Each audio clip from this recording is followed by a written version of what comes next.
Julie reçoit dans sa classe cette année un élève allophone qui débute sa scolarisation en français. Elle a lu quelque part que l'apprentissage d'une nouvelle langue s'implante mieux dans une langue maternelle bien maîtrisée.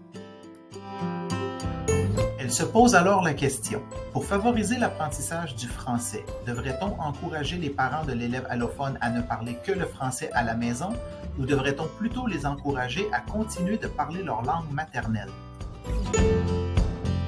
Elle retourne dans ses livres et parle avec ses collègues. Elle constate que un enfant qui a une bonne base dans une langue maternelle apprendra plus facilement une langue seconde. Il apprendra aussi plus facilement à lire et à écrire. Et qu'à l'inverse, si la langue maternelle est mal développée ou est mise de côté, la langue seconde pourrait ne pas trouver de fondation suffisamment solide sur laquelle s'appuyer pour bien se développer. Il est normal qu'en arrivant à l'école, l'élève allophone vive une période de silence, fasse des erreurs et mélange les langues. Il faut lui laisser le temps de comprendre sa nouvelle langue, le français, et de s'adapter à son nouveau milieu. Julie est aussi rassurée de découvrir que le bilinguisme ne cause pas de troubles de langage chez les élèves. Elle sait aussi maintenant qu'il ne faut pas obliger les parents à parler français à leur enfant à la maison. Parce que les parents qui ne maîtrisent pas eux-mêmes le français seront moins en mesure de donner de bons modèles langagiers à leur enfant. Vocabulaire moins riche et moins précis, erreurs dans la structure des énoncés, difficultés dans la prononciation des sons, échanges moins vivants, moins spontanés et moins fréquents. Julie s'imagine alors le cerveau de son élève qui a besoin de recevoir de bons aliments langagiers pour bien se développer, peu importe dans quelle langue il est alimenté. Elle comprend que les parents sont en mesure d'offrir cette stimulation optimale dans leur langue maternelle. Elle encourage donc les parents à parler à leur enfant dans la langue avec laquelle ils sont le plus à l'aise.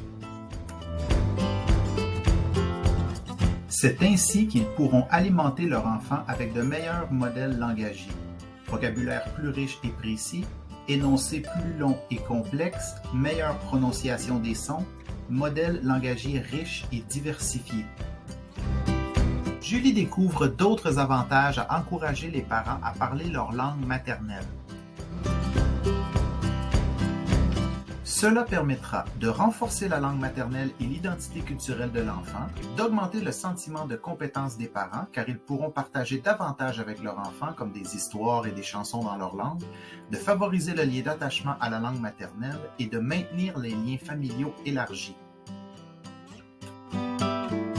Comme parent, il vaut mieux parler beaucoup dans une langue avec laquelle on se sent à l'aise que très peu en français.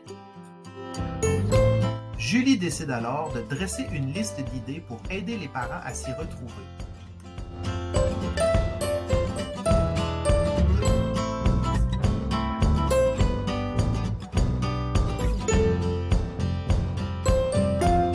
De leur côté, l'école et la communauté s'occuperont de contribuer au renforcement du français.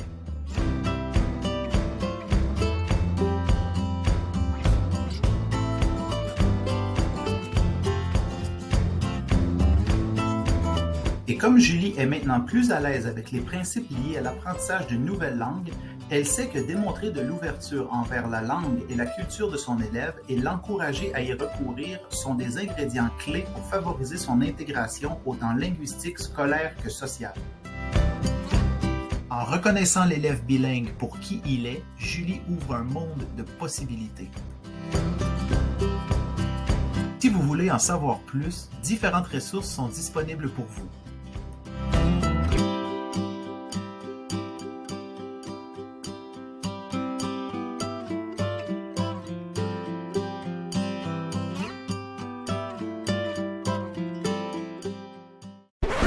Created using Powtoon.